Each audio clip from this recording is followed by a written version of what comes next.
Deo gracias. Salve María. Salve María, queridos amigos, ¿cómo están? Muy buenas noches a todos los que nos siguen sábado a sábado. Antes de empezar, yo creo que vamos a dar una primicia, vamos a adelantar del tema de qué vamos a hablar. Si ustedes se dan cuenta y a los que, no solamente nos están escuchando, a nuestras espaldas tenemos una imagen. En el centro mismo de la pared, que está bellamente esbozada, pintada, dibujada por nuestra gran artista aquí presente, justamente la señora Lisa Lanza, que es una gran artista, y ella ha pintado una réplica de la Madre del Buen Consejo de Llenasano, que como ustedes podrán ver en nuestro logo del programa, en las plataformas que tenemos, es, digamos, la patrona de este programa, no solamente, sino también es la patrona de cabecera de los heraldos del Evangelio, ¿verdad?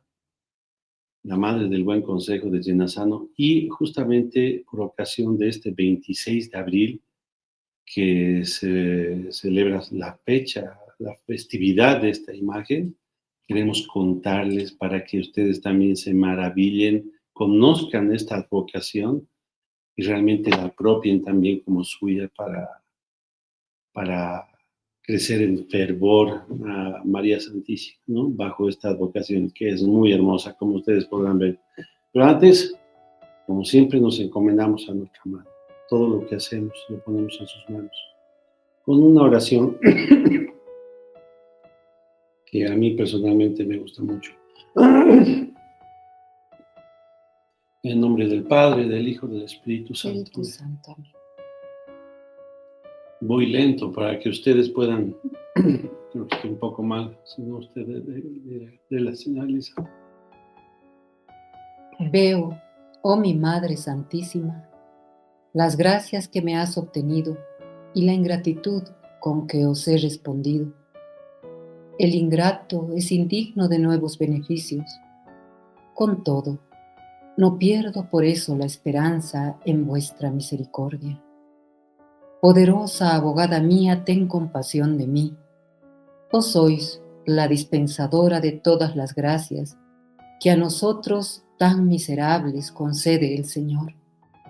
Y si Él os hizo tan poderosa, rica y buena, es para que nos socorráis. Quiero salvarme. Entrego en vuestras manos la realización de mi luz primordial y mi salvación eterna. Os confío el cuidado de mi alma. Quiero ser inscrito en el número de vuestros siervos más dedicados. No me apartéis de vos. Andáis en procura de los desgraciados para socorrerlos. No abandonéis entonces un pobre pecador que a vos recurre. Hablad en mi favor, vuestro Hijo hace todo lo que le pedís. Tomadme bajo vuestra protección. Me basta esto, porque si me protegéis, no temo cosa alguna.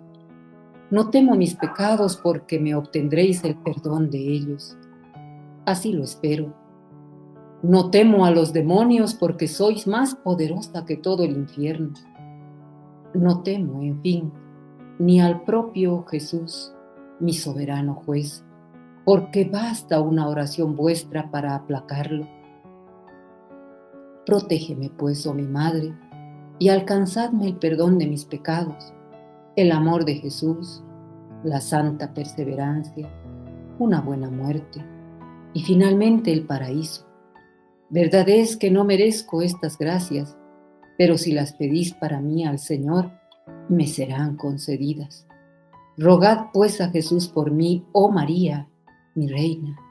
En vos confío, en esta esperanza vivo, en ella reposo, con ella deseo morir. Amén. Nuestra Señora del Buen Consejo de Llenasano, ruega por nosotros. Nuestra Señora del Buen Consejo de Llenasano, ruega por nosotros. Nuestra Señora Madre del Buen Consejo de Llenasano, ruega por nosotros. En el nombre del Padre, del Hijo y del Espíritu Santo. Amén. Amén.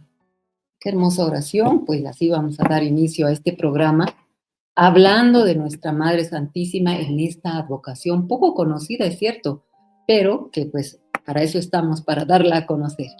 Exactamente.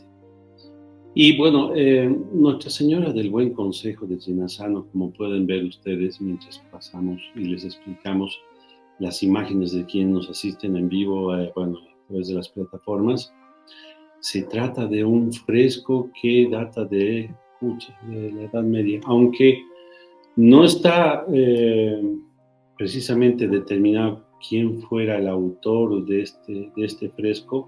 Este fresco está pintado sobre yeso y es del grosor de una cáscara de huevo. Uh-huh.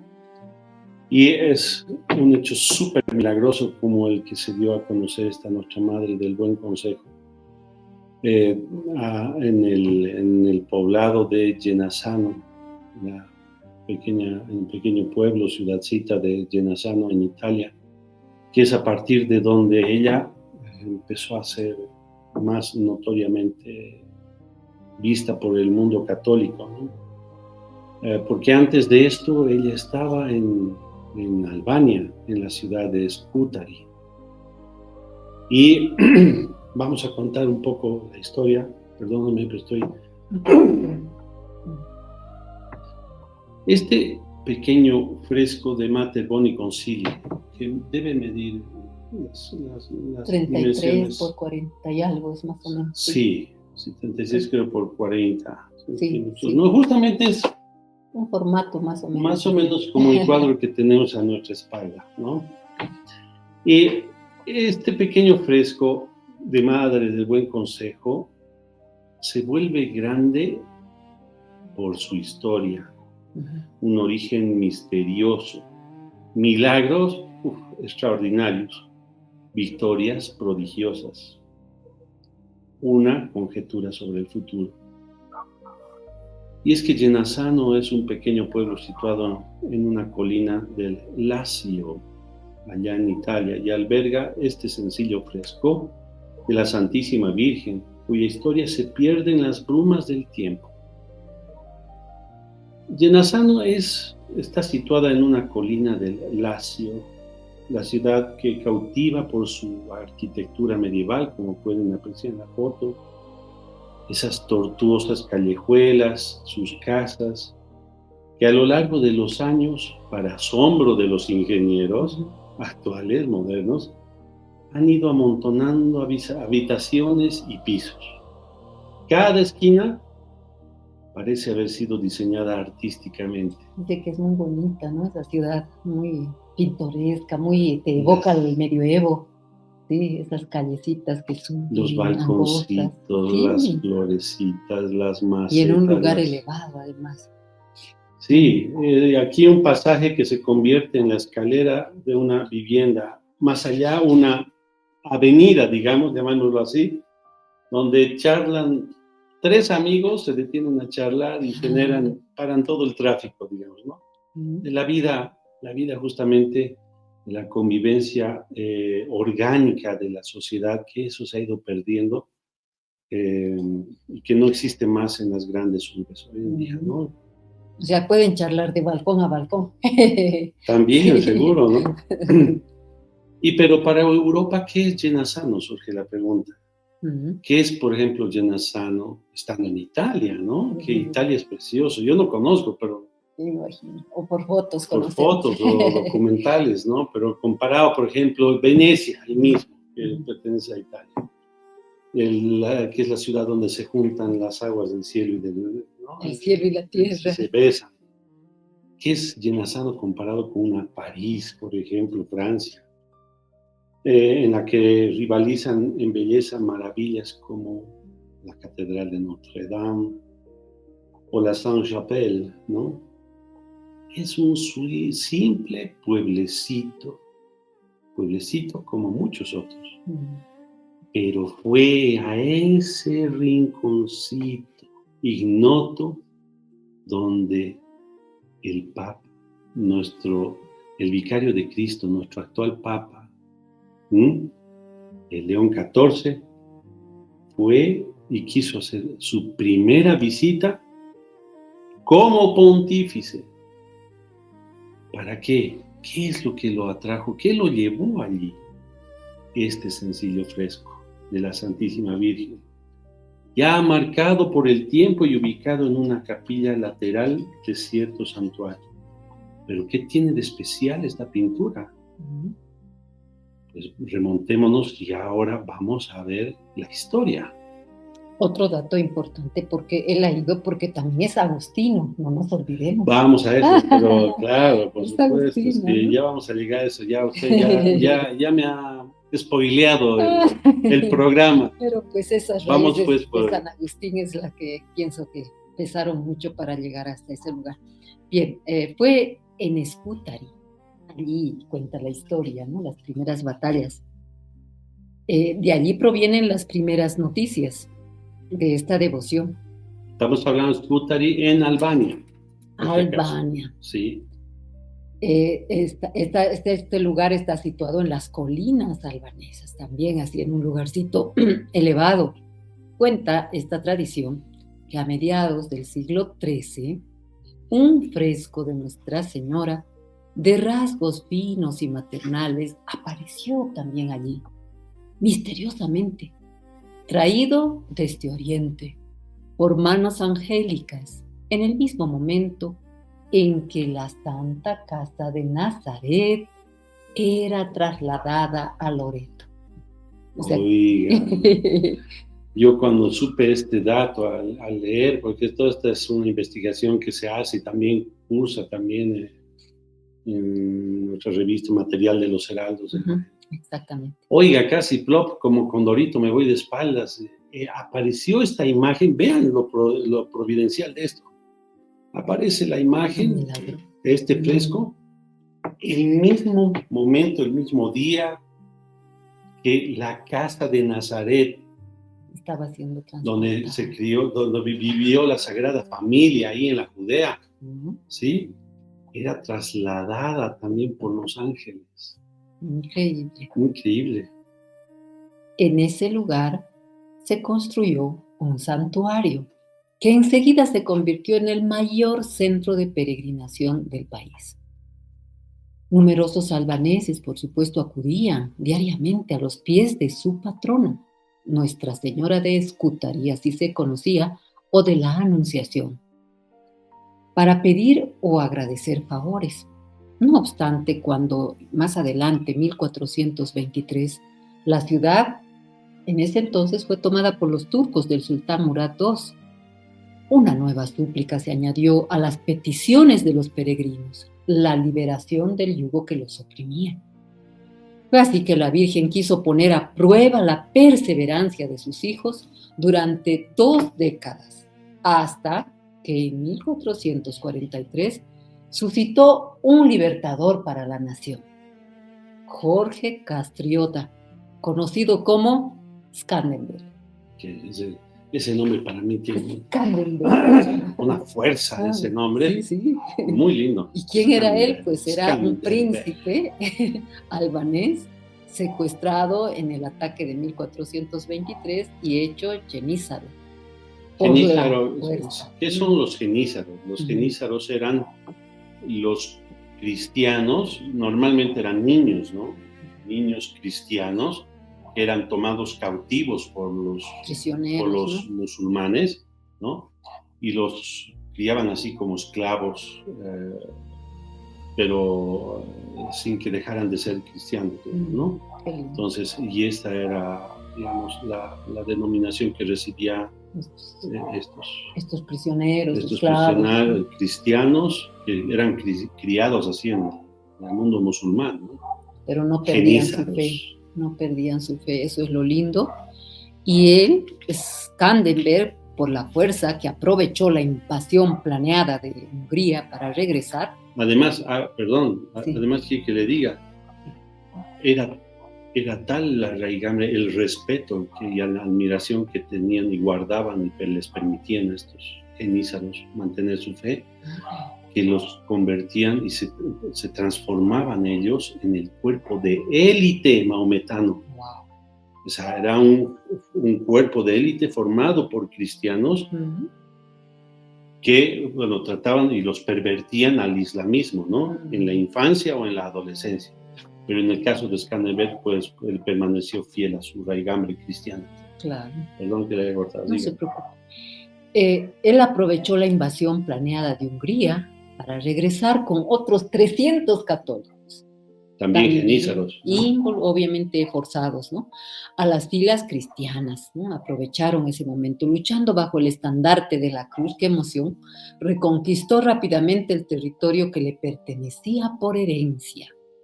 Y Albania, libre así de la opresión turca, el 13 de noviembre de 1443, pudo escuchar las campanas de las iglesias romper ese largo silencio.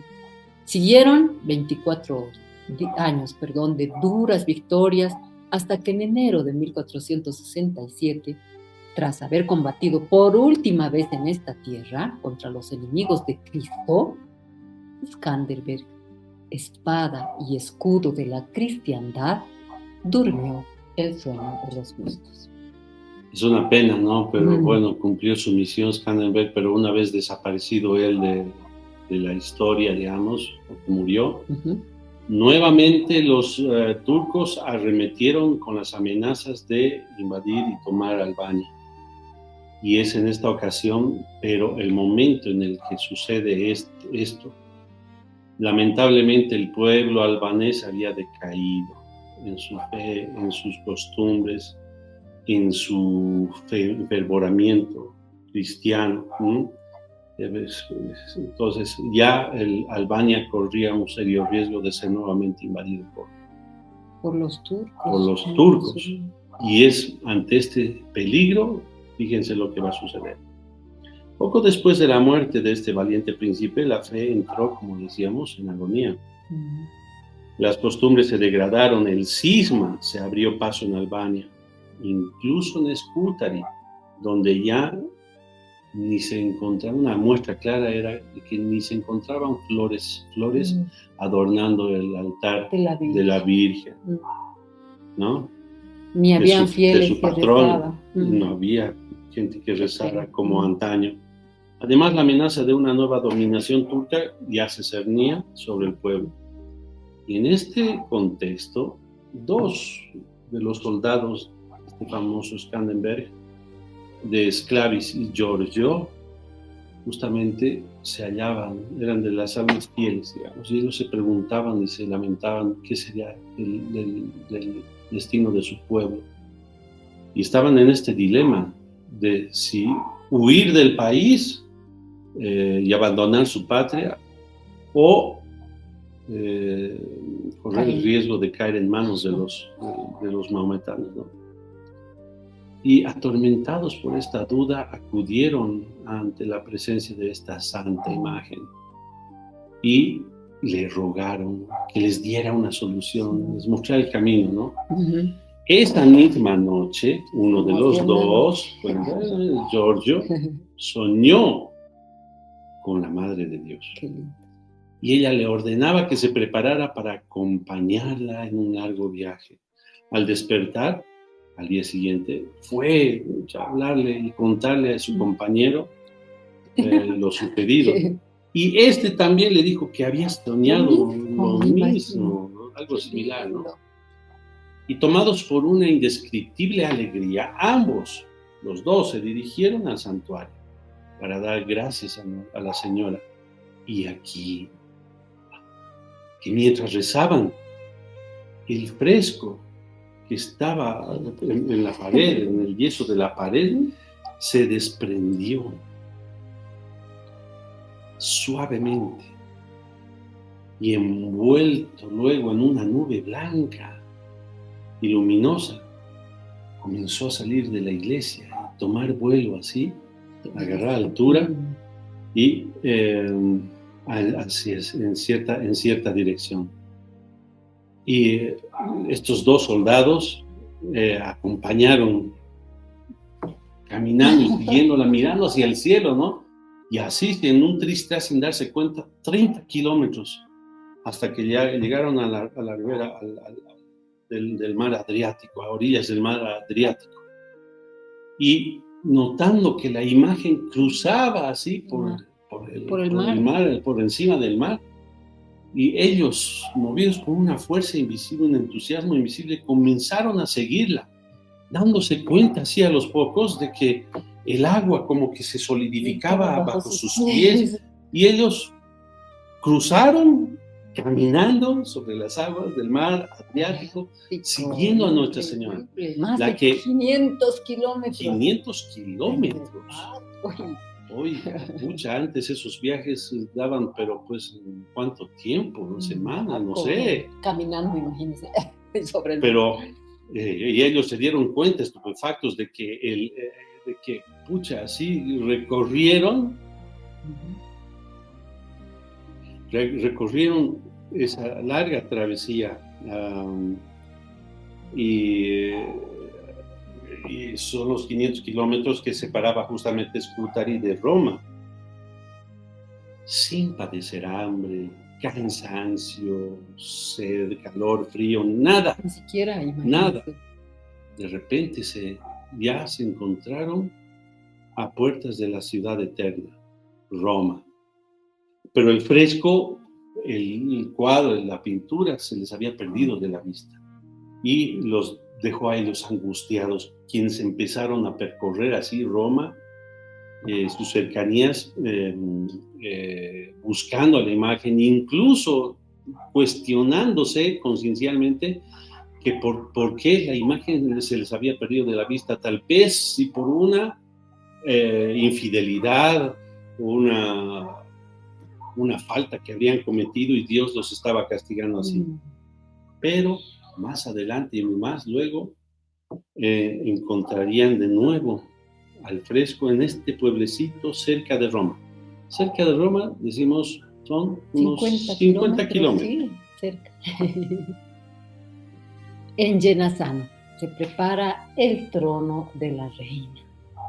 Mientras tanto, en aquel lugarcito, Jenazano, está separada, como decíamos, apenas 50 kilómetros, vivía una señora llamada Petruccia Nocera,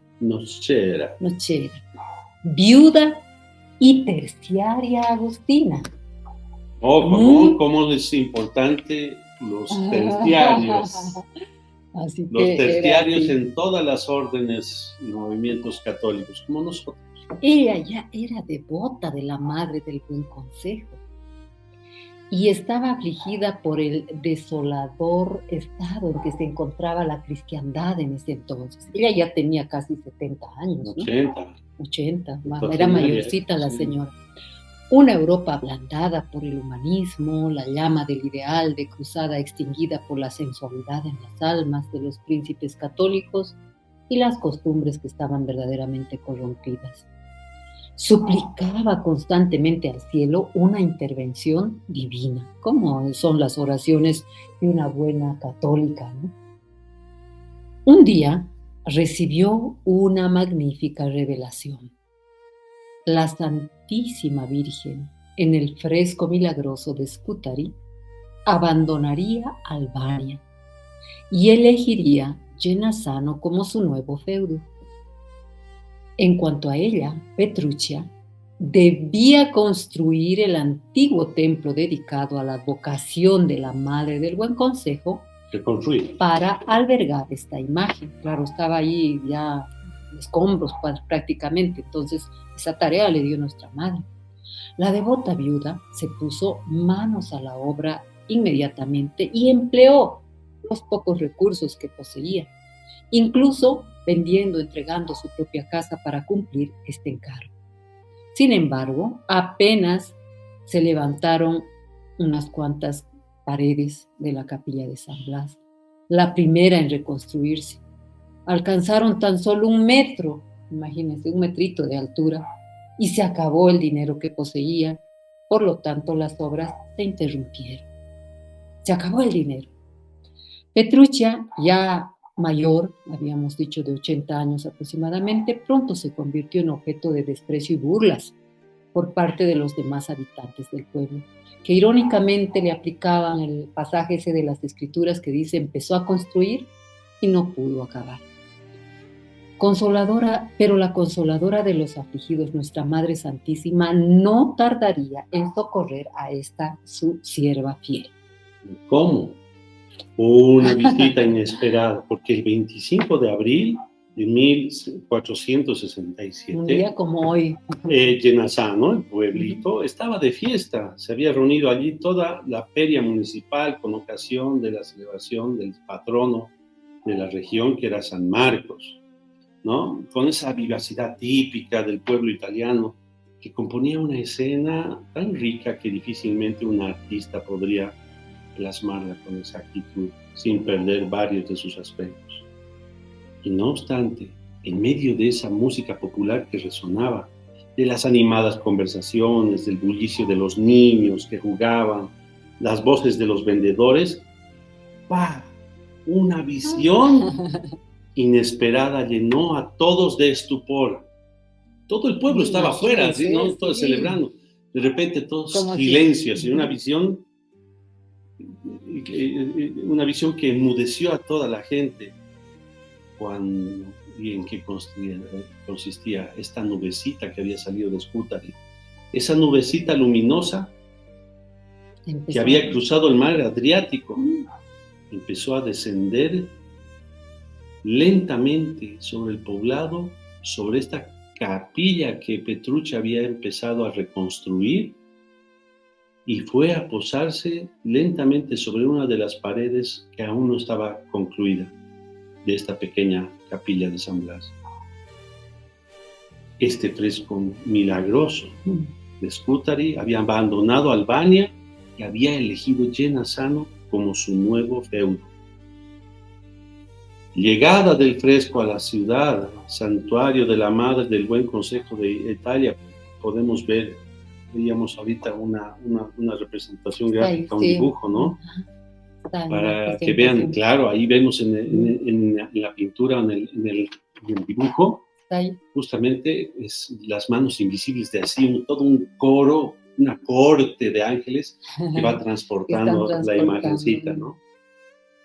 Y es que para aumentar todavía aún más la sorpresa general, de repente, aquí, en ese momento, que va posándose la imagencita, la nubecita sobre esta pared inconclusa de esta capilla en remodelación, todas las campanas de todas las iglesias de todo Llenazano comenzaron a replicar milagrosamente, tocadas por mano invisible. Todas. La población de repente se apiñó rápidamente en el recinto, y cuando esos rayos de luz que emanaban de la nubecita empezaron a disiparse y disminuir en su intensidad, pudieron contemplar fresco hermoso, el bellísimo fresco de la Santísima Virgen con el niño Jesús en brazos. Durante esa noche toda la población permaneció en vela ahí, de rodillas, en señal de amor y gratitud. Qué bonito. Qué bonito, ¿no? Y esta noticia, pues se difundió de inmediato, y numerosos peregrinos de todas partes empezaron a visitar el santo fresco, pidiendo gracias, agradeciendo favores, dejando donativos para la reforma del templo, ¿no? Que pronto fue reanudada y se concluyó.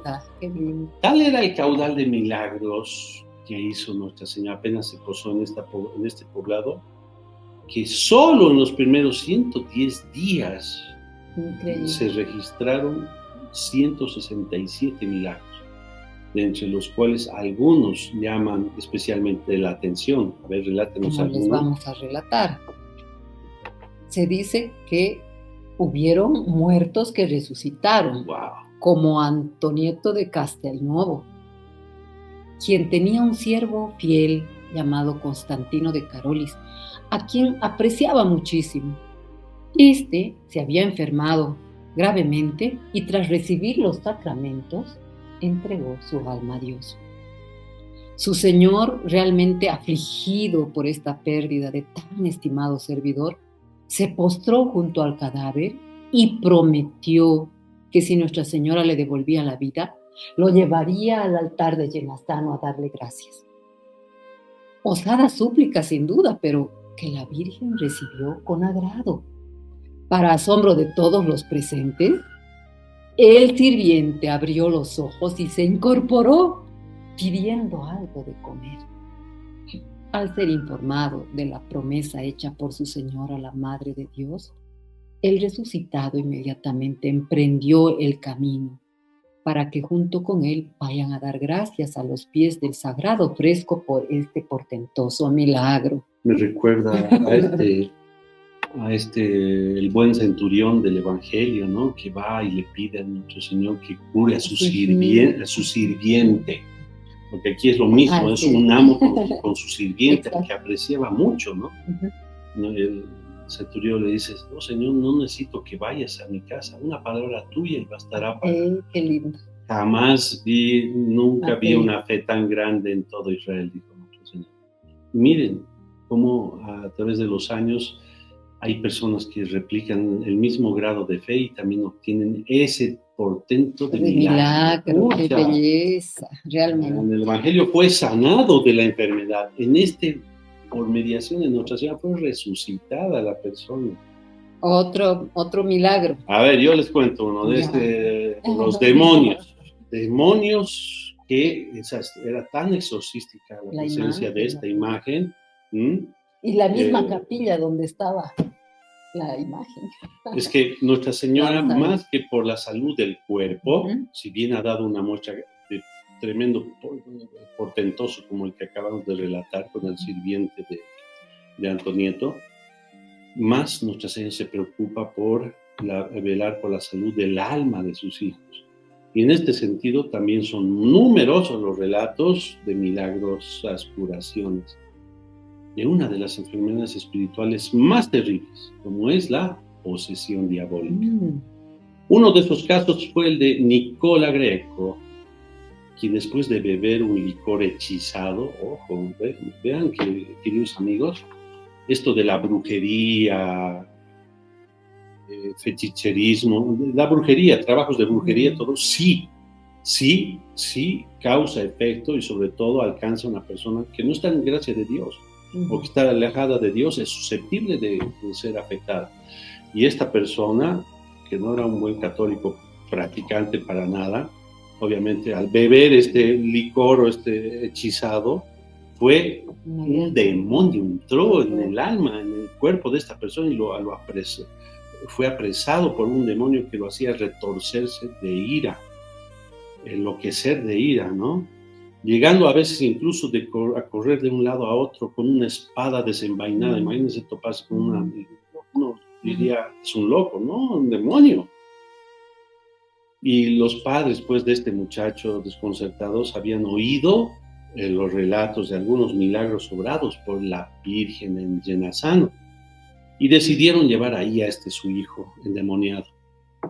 Tan pronto, apenas el joven fue introducido en la capilla, este espíritu maligno lo abandonó y el muchacho recuperó la salud, la paz perdidas ya hace tanto tiempo. Qué lindo, ¿no? Increíble, pero miren, apenas entrando en la capilla, lo que decía, ahí estamos viendo en las imágenes también, toma de la capilla de Llenasano, Nuestra Señora del Buen Consejo. Otra historia más les vamos a contar que hace referencia a cómo los incrédulos ante esta imagen recuperan la fe. Otra terrible enfermedad, esta vez culpable, que encontró una milagrosa curación ante la Madre del Buen Consejo. Esta enfermedad se llama incredulidad, que hay muchos de nosotros somos como Santo Tomás. Si no veo, no creo. Para el impío Antonio Cerroni, residente de Pisiano, otro lugar de Italia, los maravillosos prodigios realizados por este santo fresco de Nuestra Señora no eran más que una ridícula fantasía inventada por gente religiosa. Por eso se reía y se burlaba de la nueva devoción, que con el paso del tiempo se iba difundiendo cada vez más. Un día tuvo que viajar a Llenasano para ocuparse de unos asuntos personales. Impulsado por la curiosidad, decidió visitar el templo donde ocurrían los supuestos milagros, según él. Pero eso no le fue posible, porque nada más cruzar el umbral del santuario, cayó al suelo, con los miembros paralizados, no podía moverse, imagínense. Al darse cuenta de que aquello era un castigo por su ostensiva impiedad, formuló entre lágrimas una petición de misericordia, confesando públicamente su pecado. Al terminar la súplica, recuperó la movilidad y consiguió dirigirse a la capilla, donde se presentó ante aquella que acababa de concederle los movimientos corporales y, sobre todo, el inestimable don de la fe. ¡Qué belleza! A partir de allí, este hombre se hizo un hombre de fe y creyente. Pero más allá de la intervención en casos particulares o simples personas, la intervención de Nuestra Señora a favor del conjunto de la cristiandad, fíjense de lo que estamos hablando, es de una notoriedad, pero para que agradezcamos hasta el fin de los tiempos, incluso los que estamos hablándoles ahorita acá desde La Paz, Bolivia, que es un país, bueno, mayormente católico. ¿Por qué? Nuestra Señora del Buen Consejo siempre se ha mostrado solícita en ayudar a cada uno de sus devotos en particular, como hemos dicho. Y no ha dedicado menos atención a la Santa Iglesia en su conjunto. ¿Qué sucedió? En pleno siglo XVI, por misericordia de Dios, un santo fue elevado al trono petrino, San Pío V, Papa, ferviente devoto de la Madre del Buen Consejo, consumido en el Señor. Realmente se aplica esa frase del Evangelio a él. Él percibió la urgente necesidad de reunir a las naciones católicas en un ataque contra el Islam que amenazaba a toda la cristiandad, tanto por tierra como por mar. No obstante,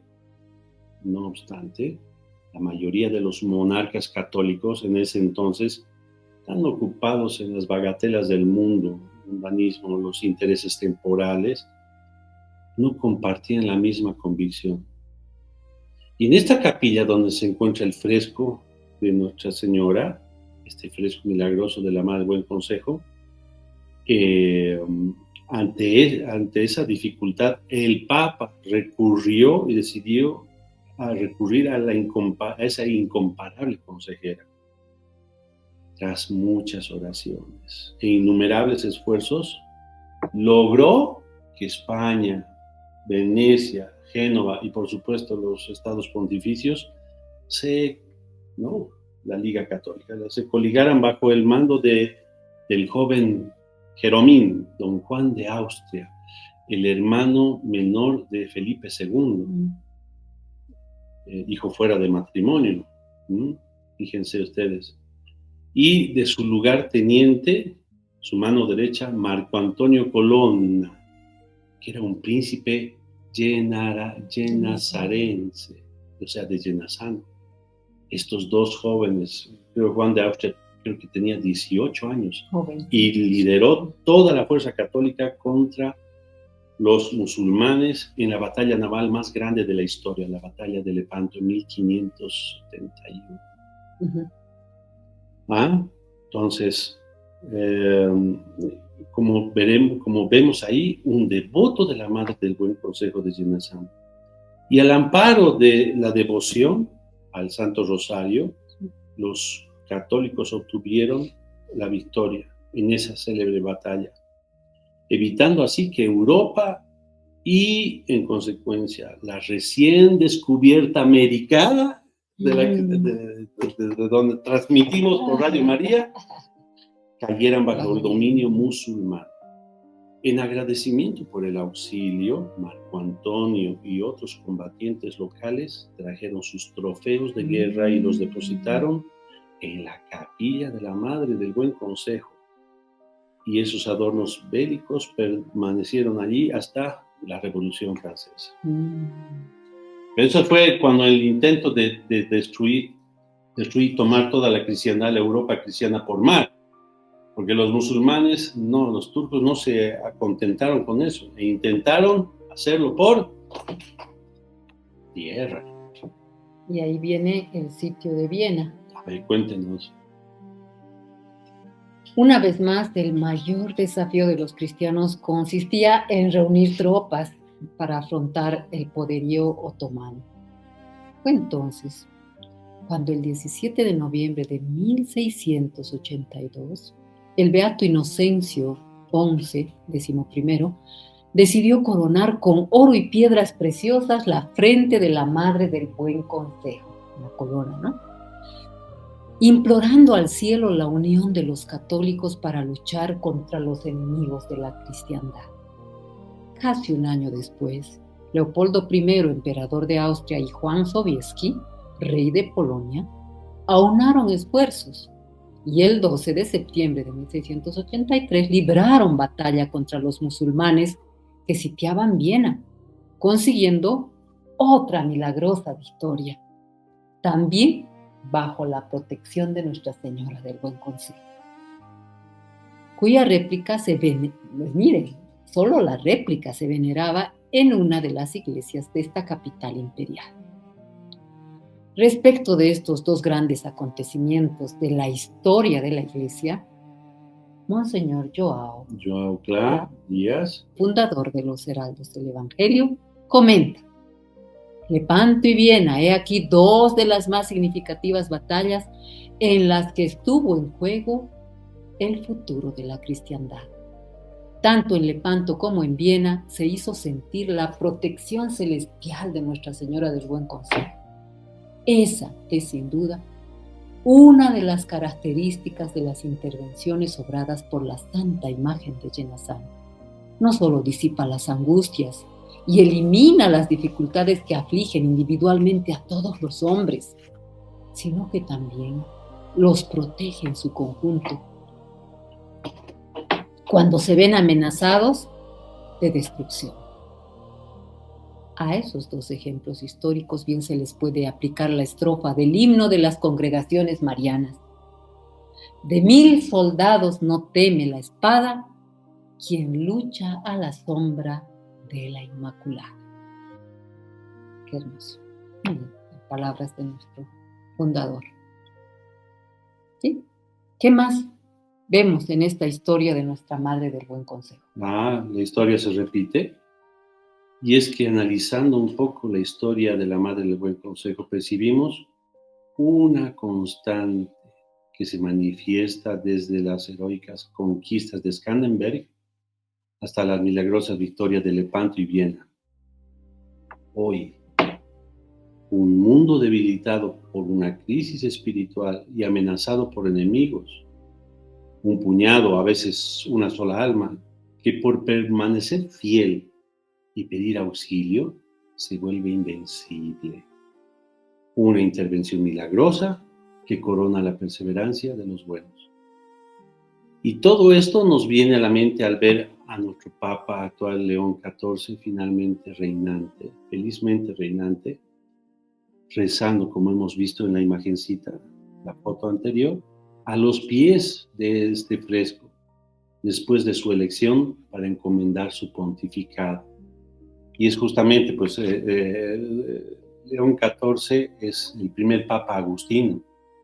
Esta iglesia que fue reconstruida en Jenazano, donde fue a posarse felizmente el fresco de la Madre del Buen Consejo de Jenazano, es una iglesia a cargo del cuidado de los agustinos, siempre, toda la historia, ¿no? Entonces, desde Petruccia, terciaria agustina. Claro, ¿no? Pues ya era la capilla agustina, ¿no? En ruinas, pero ya era. Ahora, por el poco tiempo que tenemos, nos hubiese gustado ahondar un poco más en cómo María Santísima, a través de esta vocación, ha sido un pilar en la vida, en la guía de la misión pontificia de varios de los papas, varios papas, pero no nos va a dar el tiempo.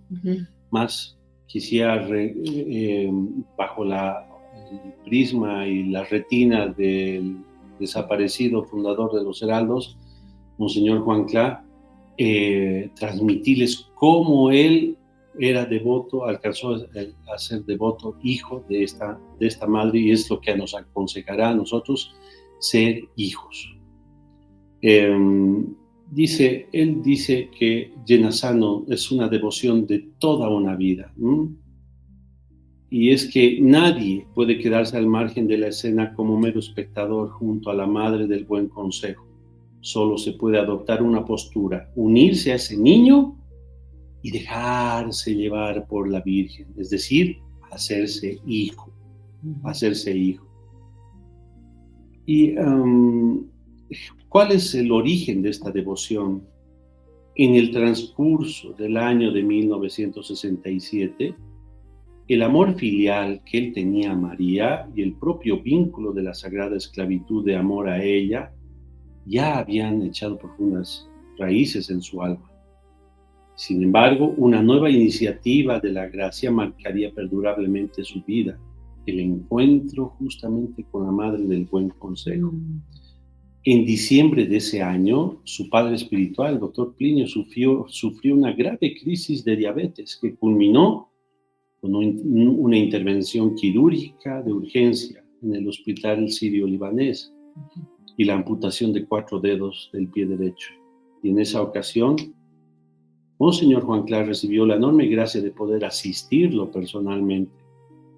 Desde los albores de la enfermedad, cuando todavía guardaba reposo en su residencia en compañía de su extremosa madre, doña Lucilia, hasta la fase final de la convalecencia.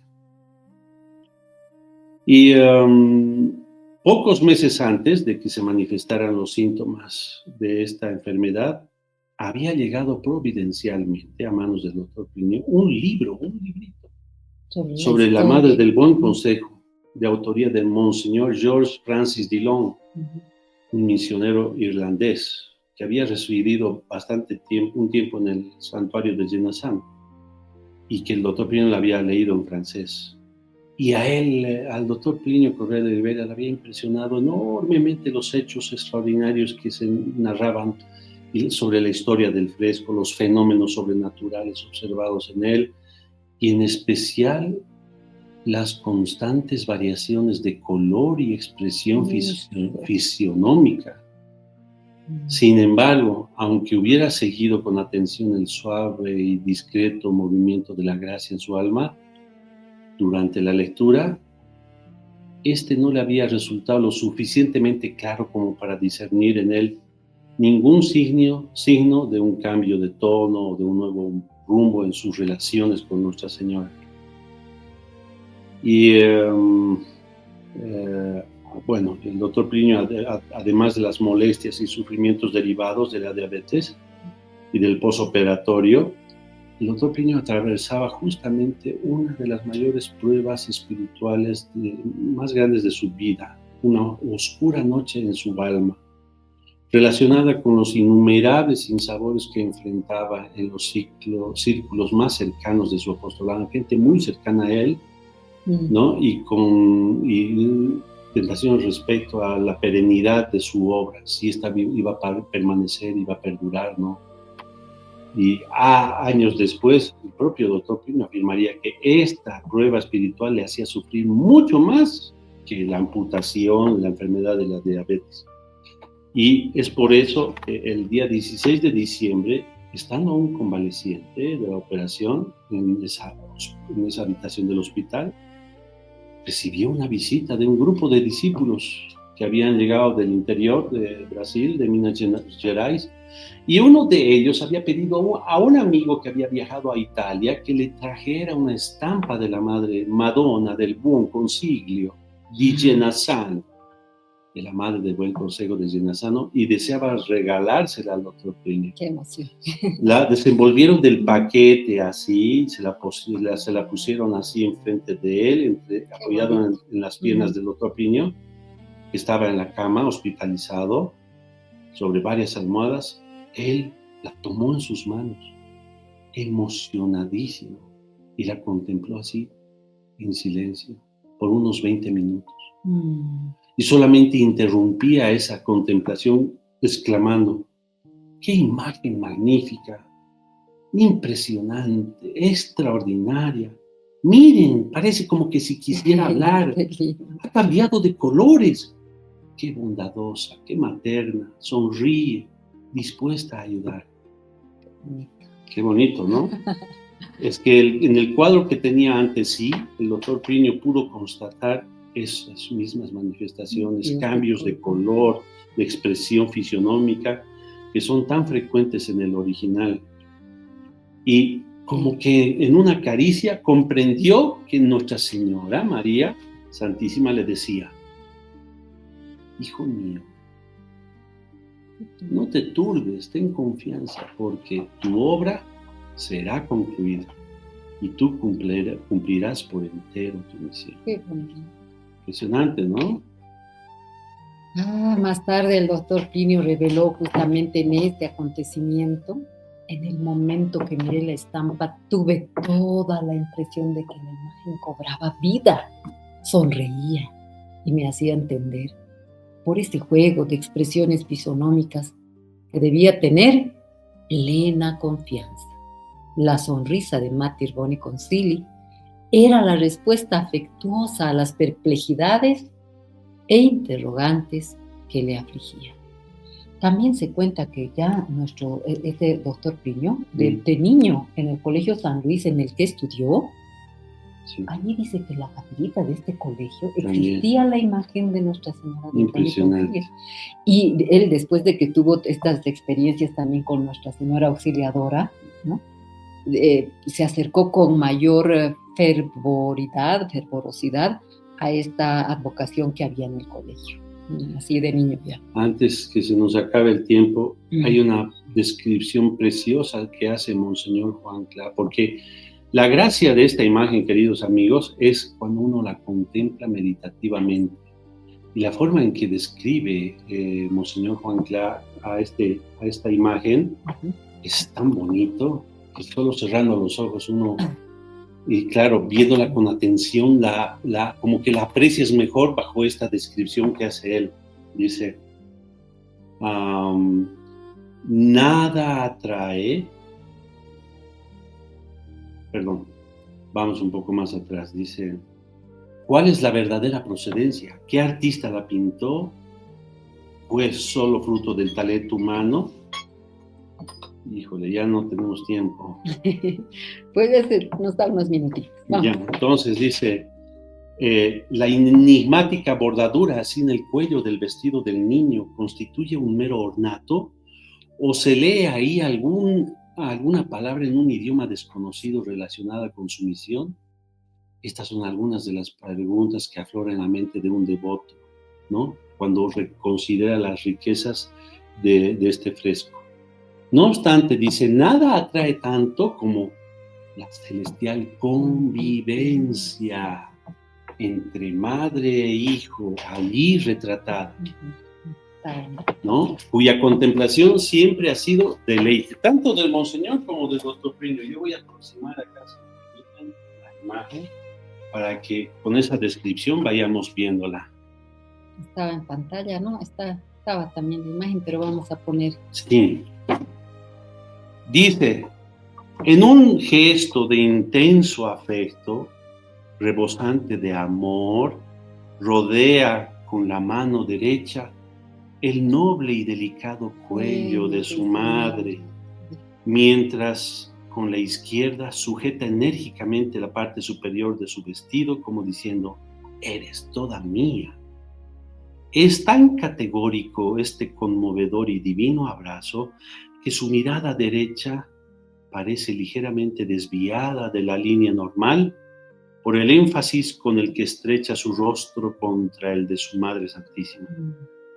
Sin dejar de expresar en nada la fisonomía propia de un niño, el divino infante no denota, sin embargo, la mínima superficialidad, tan característica de esta etapa de la vida, Por el contrario, como un océano de seriedad, transparece en él toda la profundidad y amplitud del entendimiento, toda la fuerza de la voluntad, toda la elevación y nobleza del sentir, y tiene la más alta conciencia de lo que representa su madre, del paraíso interior que ella le ofrece.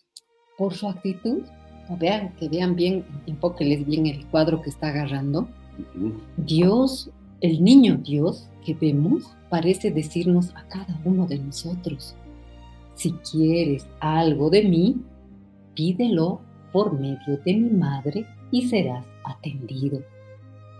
Y ambas cabecitas, como pueden observar, están casi pegaditas, juntas, inclinadas, apoyadas la una en la otra. En realidad, Nuestra Señora apoyada en la cabeza del niño.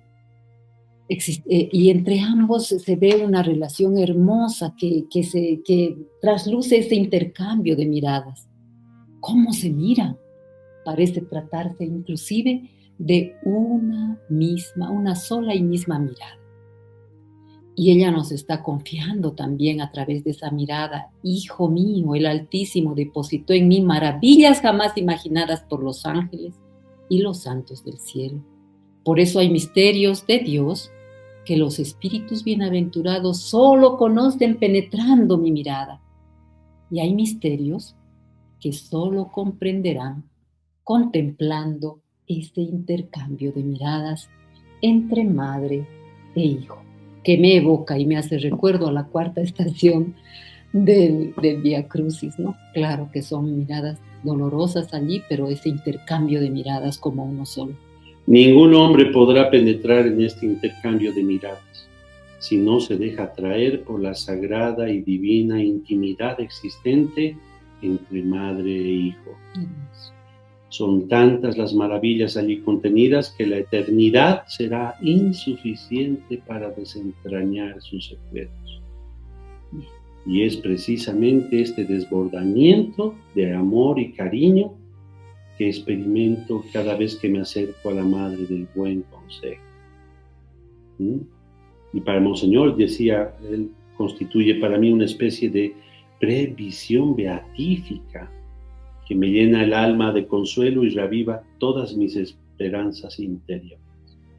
Qué bonito, ¿no? Y él tuvo oportunidad de ir por varias veces hasta esta capilla, orar allí, también recibir mucho consuelo, mucho consejo, mucha guía para su trabajo que había emprendido al fundar esta gran obra de los Heraldos del Evangelio. Bueno, vamos a concluir con una pequeña oración que justamente el doctor Plinio Correa de Oliveira, padre espiritual de Monseñor, enseñó.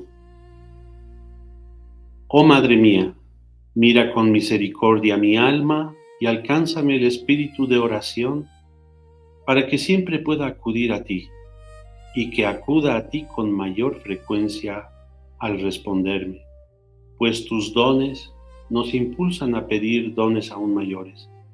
Te pido otra gracia, que cuanto menos parezcas responderme, más te pida, porque amas la oración perseverante y confiada. Y cuanto mayor sea la aridez o la demora, más preciosa será la gracia que ya nos estás preparando. Amén. Amén. Bueno, qué pena, bueno, había más que hablar de esta. Ténganle devoción a Nuestra Señora del Buen Consejo de Anzano. Será hasta una próxima entrega.